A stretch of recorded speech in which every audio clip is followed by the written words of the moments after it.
تو دلوں میں نفرت بٹھانے کے لیے آپ نے 7-8 مرتبہ کا حکم دیا، 7 مرتبہ دھو، 1 مرتبہ مٹی سے مانجو، یہ حکم دیا تھا۔ لیکن ویسے عام طور سے پاک ہو جاتا ہے وہ 3 مرتبہ دھونے سے ہی۔ اس کی کیا دلیل ہے کہ 3 مرتبہ دھونے سے پاک ہو جاتا ہے؟ حدیث تو ہے۔ دیکھو میں بار بار تمہیں ایک بات سمجھاتا ہوں کہ صرف حدیث ہونا کافی نہیں ہے، صرف حدیث ہونا کافی نہیں ہے، اس کے ساتھ ساتھ سنت تلاش کرنی پڑتی ہے۔ سنت کیا چیز ہے؟ حدیث تو یہ بھی ہے 7 مرتبہ دھویا کرو، تو دھو سب برتنوں کو۔ حالانکہ مسئلہ یہ نہیں ہے، مسئلہ یہ ہے کہ 3 مرتبہ دھونے سے پاک ہو جاتا ہے۔ اس لیے فرق کرنا پڑے گا، حدیث کیا چیز ہوتی ہے، سنت کیا ہوتی ہے۔ سنت پر چلنے کے لیے ہمیں کہا گیا ہے۔ دلیل اس کی کہ 3 مرتبہ دھونے سے پاک ہو جاتا ہے یہ ہے کہ 8 یا 7 مرتبہ دھونے کا حکم جس روایت میں ہے اس کو بیان کر رہے ہیں حضرت ابو ہریرہ، وہ خود راوی ہیں، اور ابو ہریرہ فتویٰ دیا کرتے تھے 3 مرتبہ دھونے کا۔ حدیث بیان کر رہے ہیں ابو ہریرہ 7 مرتبہ والی، اور فتویٰ دے رہے ہیں 3 مرتبہ دھونے کا۔ اور علماء کا قاعدہ اور قانون یہ ہے، ضابطہ یہ ہے کہ اگر کوئی صحابی حدیث بیان کرے اور اس کا قول خود اس کے خلاف ہو تو اس بات کی دلیل ہوتی ہے کہ وہ حدیث منسوخ ہو گئی، وہ کچھ دنوں تک کے لیے عمل کے قابل رہی ہوگی، بعد میں اس کو بدل دیا گیا۔ ورنہ ایسا کیسے ہو سکتا ہے کہ صحابی حدیث کے خلاف رائے پیش کرے، صحابی حدیث کے خلاف فتویٰ دے؟ تو صحابی جو 8 یا 7 مرتبہ دھونے کا حکم روایت والی ہے اس کو بیان کرتا ہے تو اس کے خلاف فتویٰ بھی دیتا ہے۔ اس سے معلوم ہوا کہ روایت کا خاص زمانے کے لیے تھی، بدل گئی ہے۔ بہرحال میں تو یہ سمجھانے کی کوشش کر رہا ہوں کہ کتا عرب کے مزاج میں اتنا دخیل تھا، بہت زیادہ تعلق اس سے رکھتے تھے، تو نبی علیہ والسلام نے بہت سے تشدیدی احکام دیے ہیں، سخت احکامات دیے ہیں۔ ان میں سے یہ چند میں نے مثال کے طور پر پیش کیے ہیں۔ ایک چیز یہ بھی آ رہی ہے، نبی علیہ والسلام نے فرمایا جو آدمی کتا پالے بلا ضرورت، یہاں ایک لفظ بڑھا رہے ہیں بلا ضرورت، تو اس کے ثواب میں سے روزانہ 2 قیرات کم ہوتا ہے، اس کے ثواب میں سے روزانہ 2 قیرات کم ہوتا ہے۔ اب ہمیں 2 بات سمجھنی ہے، قیرات کیا ہوتا ہے، پھر اس کے ثواب میں سے روزانہ 2 قیرات کیوں کم ہو رہا ہے، کون سا گناہ کر دیا اس نے؟ جس آدمی نے کتا پالا اس کے ثواب میں سے روزانہ 2 قیرات کم ہوتا ہے، یہ حدیث ہے۔ اب سمجھنا یہ قیرات کیا ہوتا ہے، دوسرا یہ ثواب کم کیوں ہو رہا ہے۔ تو قیرات تو لغوی اعتبار سے یا عربی زبان کے اعتبار سے درہم کے چھٹے حصے کو کہتے ہیں۔ اس زمانے میں درہم چلتا تھا، چاندی کا سکہ چلتا تھا، اس چاندی کے سکے کے 6 حصے کریں تو 1 حصے کا نام پڑتا تھا عربی زبان میں قیرات۔ اس کو نہیں سمجھ پائیں گے آپ، اس کو اس طرح سمجھو کہ اس زمانے میں جو دینار چلتا تھا یا درہم چلتا تھا اس کا 24واں حصہ درہم کے قیرات کہلاتا تھا۔ لیکن حدیث میں یہ مراد نہیں ہوتا، یہاں مراد ہے آخرت کا قیرات۔ ایک دنیا کا قیرات ہے، ایک آخرت کا قیرات ہے۔ دنیا کا قیرات تو یہ درہم کا 6واں حصہ یا درہم کا 24واں حصہ، جس طرح بھی کہنا چاہیں، ایک ہی بات نکلتی ہو۔ اور ایک ہوتا ہے آخرت کا قیرات، اور آخرت کا قیرات ہوتا ہے احد پہاڑ کے برابر، احد پہاڑ کے برابر۔ اب مطلب یہ نکلا کہ جو آدمی بلا عذر کتا پالتا ہے اس کے اجر اور ثواب میں سے روزانہ 2 احد پہاڑ کے برابر ثواب کم ہوتا ہے۔ ایک احد پہاڑ کتنا ہے؟ تقریباً 3.5 میل لمبا ہے، تو دو پہاڑ ایسے، ان کا وزن کتنا ہے؟ اتنا ثواب اللہ تعالیٰ روزانہ اس کے نیکیوں میں سے اجر کم کرتا رہتا ہے۔ دوسری بات، کیوں ثواب کم ہوتا ہے، کیوں اللہ تعالیٰ یہ نقصان کرتے ہیں بندے کا؟ اس کا جواب یہ ہے کہ کتا عام طور سے رال ٹپکاتا رہتا ہے، اس کی زبان نکلی رہتی ہے، ہر وقت ہانپتا رہتا ہے۔ تو اب وہ گھر میں رہے گا، چلے گا، پھرے گا، تو کبھی اس خود آدمی کے کپڑے پر، کبھی برتن پر، کبھی زمین پر، کہیں نہ کہیں ناپاکی اور نجاست پھیلاتا رہے گا۔ تو اس لیے عبادات میں نقصان آئے گا۔ جب عبادات میں نقصان آئے گا تو ظاہر بات اجر ثواب گھٹے گا، ایک وجہ۔ لیکن اس سے مضبوط وجہ یہ ہے، اس سے بھی مضبوط وجہ یہ ہے کہ کتا جب آپ پال کر رکھیں گے تو وہ آپ سے مانوس ہو جائے گا۔ کوئی بھی اجنبی آدمی آئے گا تو اس کو دیکھ کر وہ بھونکے گا۔ اس کے بھونکنے کی وجہ سے صاحب یعنی مہمان کو صدمہ ہوا، تکلیف ہوئی، اس تکلیف کی وجہ سے آپ کے اعمال میں سے، آپ کے ثواب میں سے یہ کمی ہو رہی ہے۔ کیونکہ ایک مومن کو اتنی سی تکلیف دینا بھی گوارا نہیں۔ کوئی اجنبی آدمی آئے گا، کوئی بھی آئے، اڑوسی پڑوسی، آپ کا اجنبی کوئی بھی آئے گا، اس کو دیکھ کر وہ کتا بھونکے گا، اس کی عادت ہے۔ اس بھونکنے کی وجہ سے جو اس کو تکلیف ہوئی، اس تکلیف پر آپ کا یہ ثواب کم ہو رہا ہے۔ یہ دیکھو مومن کی اہمیت دیکھو کتنی ہے۔ بس اتنا سا ہی تو نقصان ہوا، بھونکا، اس کو دیکھ کے کاٹا بھی نہیں، لیکن اس کو جو ایک دھچکا سا لگا، خطرہ سا لگا، اس کی وجہ سے آپ کے ثواب میں سے کمی ہو رہی ہے۔ علماء کی ایک رائے یہ بھی ہے۔ تیسری وجہ اس سے بھی اعلیٰ ہے، اس سے بھی مضبوط ہے، وہ یہ ہے کہ جس گھر میں کتا بلا ضرورت رکھا جاتا ہے وہاں رحمت کے فرشتے نہیں آتے، اور یہ رحمت کے فرشتے آ کے کیا کرتے ہیں؟ تمہاری دعاؤں پر آمین کہتے ہیں، تمہارے ساتھ وہ خیر کے معاملے کی تمہاری حفاظت کرتے رہتے ہیں، شیاطین سے، جنات سے۔ پھر وہ جو فرشتے تمہارے گھروں میں آئے ہیں وہ خود تسبیح بیان کرتے رہتے ہیں، وہ خود عبادت کرتے رہتے ہیں، ان تسبیحات کا، ان عبادات کا ثواب ان مکان والوں کو منتقل ہوتا رہتا ہے۔ جب کتا تم پالو گے تو فرشتے آئیں گے نہیں، جب فرشتے آئیں گے نہیں تو وہ تمہاری دعاؤں پر آمین بھی نہیں کہیں گے، وہ تمہارے گھر میں آ کے سبحان اللہ بھی نہیں پڑھیں گے، وہ تمہارے گھر میں آ کے کوئی عبادت بھی نہیں کریں گے، یوں تمہارا ثواب کم ہو گیا۔ یعنی اگر کتا نہ ہوتا تو کتنا اجر بنتا فرشتوں کے آنے کی وجہ سے، اب کتا پال لیا گیا، فرشتے آئے نہیں، اس لیے تمہارا ثواب کم ہو گیا۔ اس طرح مختلف توجیحات علماء کرتے ہیں، لیکن اس میں کہا گیا بلا ضرورت۔ اگر ضرورتاً رکھا گیا ہے تو گنجائش ہے۔ ضرورت کیا ہے؟ بطور مثال حدیث میں 3 باتیں آئی ہیں۔ نمبر 1، الا کلب صیدین، شکار کے لیے کتا رکھا ہے، کتے سے شکار کرنا جائز ہے، اور قرآن حکیم میں باقاعدہ اس کا تذکرہ آیا ہوا ہے، قرآن حکیم میں اس کا تذکرہ آیا ہوا ہے، فَكُلُوا مِمَّا أَمْسَكْنَا عَلَيْكُمْ وَاذْكُرُوا اسْمَ اللَّهِ عَلَيْهِ، چھٹے پارے میں سورہ مائدہ میں اس کا تذکرہ آتا ہے۔ تو اگر کتے کو سدھا لیا گیا ہو، پڑھا لیا گیا ہو، تو اس کے ذریعے شکار کیا جا سکتا ہے۔ مثلا کتے کو آپ نے سدھا لیا، اور اتنا سدھا لیا کہ جیسا آپ کہتے ہیں بس وہی کرتا ہے، اس کے علاوہ کچھ نہیں کرتا۔ اب آپ نے اس کو ہرن کے پیچھے، خرگوش کے پیچھے، کسی اور چیز کے پیچھے دوڑایا اور بسم اللہ پڑھ کر بھیجا۔ کتے کی رسی تم نے پکڑ رکھی ہے، اور اس کی جو زبان تم نے سکھا رکھی ہے اس زبان میں اس کو کہا چل بیٹے پکڑ کے لا اس شکار کو، اور بسم اللہ پڑھ کے اس کو چھوڑ دیا۔ کتا دوڑا دوڑا گیا، اس نے خرگوش کو یا ہرن کو پکڑا اور گردن میں سے کہیں سے پکڑ کے کھینچ کے لا رہا ہے۔ اب چاہے راستے میں مر جائے وہ، تب بھی اس کا کھانا حلال ہے، اس کا کھانا حلال ہے۔ یہ مطلب ہے شکار کرنے کا۔ اس لیے حضور نے فرمایا الا کلبش صیدین، شکار کرنے والا کتا وہ رکھ سکتے ہو۔ اب ہمارے یہاں اس کا رواج ہی نہیں ہے، عرب میں رکھتے تھے اور شکار کرتے تھے، بڑے بڑے کتے رکھتے تھے طاقتور، کسی بھی جانور کے پیچھے وہ دوڑاتے تھے، اس کو وہ شکار کر لاتے تھے۔ حضرت عدی ابن حاتم تائی جو بہت نام مشہور ہے، حاتم تائی، اس کا بیٹا عدی یہ بہت شکار کرتا تھا۔ اس نے بہت مسئلے پوچھے ہیں حضور علیہ والسلام سے اس بارے میں۔ اکثر روایتیں عدی کے حوالے سے ہیں، ترمذی شریف میں، دوسری کتابوں میں۔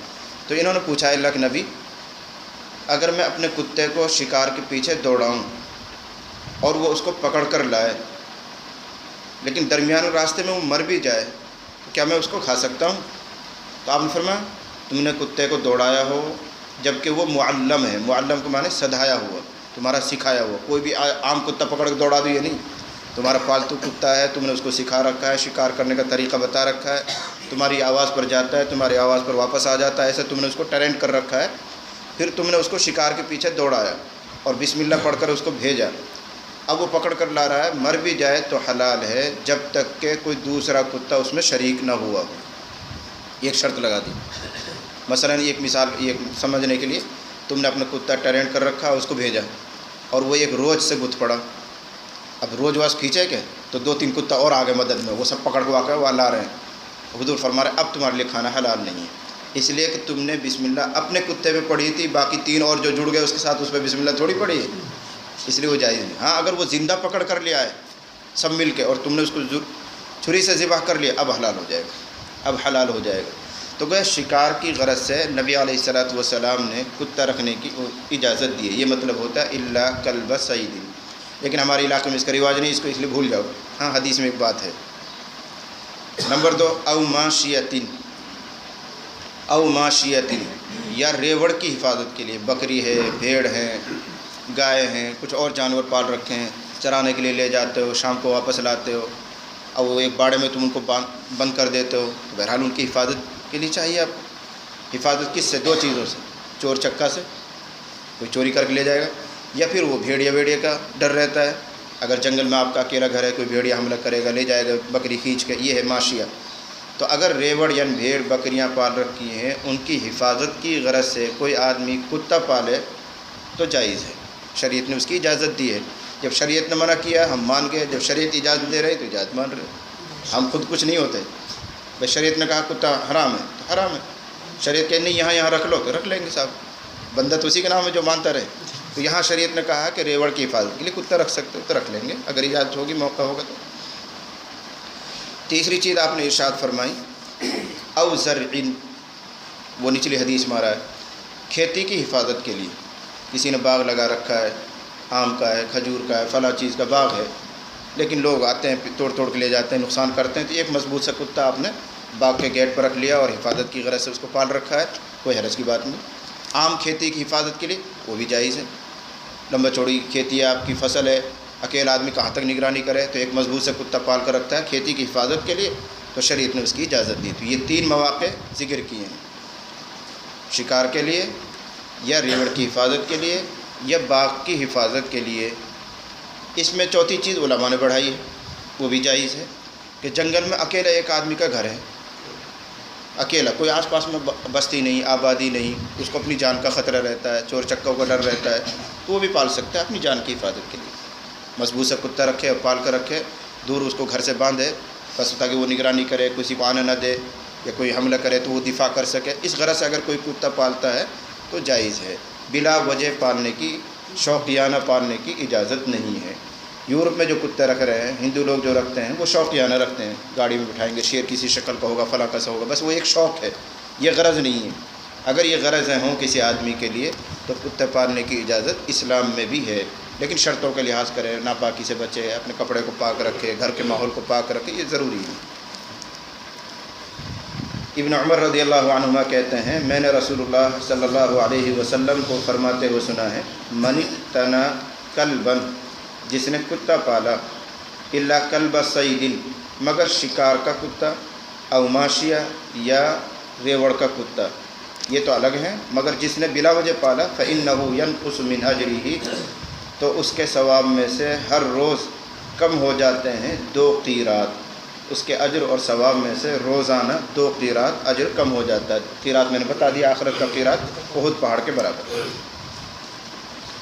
وعن ابی ہریرہ رضی اللہ عنہ قال قال رسول اللہ صلی اللہ علیہ وسلم من امسک کلبا فإنه ينقص كل يوم من عمله قیرات الا کلب حرث او ماشیۃ، تقریباً ایسی ہی حدیث ہے کہ جس نے کتا پال کر رکھا تو ہر روز اس کے عمل میں سے 1 قیرات کم ہوتا ہے، وہاں ہے ثواب اور اجر میں سے 2 قیرات، یہاں عمل میں سے کوئی خاص تعداد نہیں ہے۔ الا کلب حرث، مگر کھیتی کا کتا، الا کلب حرث، اوپر 2 چیزوں کا تذکرہ ہے، یہاں تیسری چیز ہے الا کلب حرث، مگر کھیت کی غرض سے، فصل کی غرض سے کوئی کتا پال رہا ہے اس کی اجازت ہے۔ یہ ایک باب پورا ہوا۔ دوسرا باب ہے باب کراہیت تعلیق الجرس فی البعیر وغیرہ من الدواب وکراہیت استصحاب الکلب والجرس فی السفر۔ جرس کے معنی آتے ہیں گھونگرو، چھوٹے چھوٹے گھونگرو گلوں میں لٹکاتے ہیں جانوروں کے، چلتے ہیں تو وہ ٹن ٹن بجتے رہتے ہیں، اس کو جرس گھنٹی کہتے ہیں۔ لیکن جب ہم گھنٹی کے لفظ بولتے ہیں تو ہمارے مادری زبان کے اعتبار سے بڑی چیز سمجھ میں آتی ہے، گھنٹا یا گھنٹی، لیکن عربی زبان میں جو مراد ہے وہ گھونگرو والی، جو گلے کے جانور کے گلے میں لٹکاتے ہیں، چلتا ہے تو وہ ٹن ٹن بجتا رہتا ہے، وہ چیز مراد ہے۔ اس میں مسئلہ یہ آ رہا ہے کہ اپنے جانوروں کی گردن میں، چاہے اونٹ ہو، بیل ہو، بھینس ہو، کوئی بھی ہو، اس طرح کا گھونگرا لٹکانا مکروہ ہے۔ یہ اس لیے کہ جتنے بھی باجے کی چیزیں ہیں وہ سب شیطان کی بانسریاں ہیں، شیطان ان سے خوش ہوتا ہے، اس سے دلچسپیاں لوگوں کی بڑھتی ہیں، اس لیے حضور علیہ الصلوۃ والسلام نے اس کو منع فرمایا۔ لیکن یہاں بھی نیت کا فرق، اگر کسی جانور کو عادت پڑ گئی ہے کہ وہ گھونگرو کے بغیر چلتا ہی نہیں، تو اس کے لیے مجبوری ہوگی، وہ لٹکا سکتا ہے، لیکن عام حالات میں نہیں۔ ایسے اگر کوئی آدمی جانوروں کے ذریعے سفر کرتے ہیں، گھوڑا پال رکھا ہے، اونٹ پال رکھا ہے، اور 10-20 آدمی مل کر چل رہے ہیں، اور انہوں نے گھونگرو اس لیے لٹکایا جانور کی گردن میں تاکہ ہمارا کوئی آدمی آگے پیچھے رہ جائے تو گھونگرو کی آواز سے اندھیرے میں ہمیں پکڑ لے گا، بھائی فلاں جگہ جا رہا ہے، وہ جا رہا ہے، آواز وہ ہاری، یہ غرض صحیح ہے، اس غرض سے اگر لٹکائے تو اجازت ہے، لیکن عام حالات میں گھونگرو لٹکانے کی اجازت اسلام میں نہیں ہے، اس لیے کہ وہ شیطانی عمل ہے، شیطان کو خوش نہیں کرنا، اس کو تو تکلیف پہنچانی ہے، اور شیطان ان چیزوں سے خوش ہوتا ہے۔ حضرت ابو ہریرہ کہتے ہیں کہ نبی نے ارشاد فرمایا لا تصحب الملائکۃ رفقۃ فیہا کلب او جرس، فرشتے ساتھ نہیں رہتے اس قافلے کے جس میں کتا ہو یا گھونگرو ہو، جو قافلہ مل کر چل رہا ہے، سفر کر رہے ہیں 10-20 آدمی مل کر جانوروں پر، ان کے ساتھ فرشتے نہیں ہوتے جب کہ یہ دو باتیں ہوں، یا تو اس میں کتا ہو کوئی بلا وجہ، یا کوئی گھنگرو لٹکا رکھا ہو، تو پھر فرشتے وہاں رحمت کے نہیں آتے۔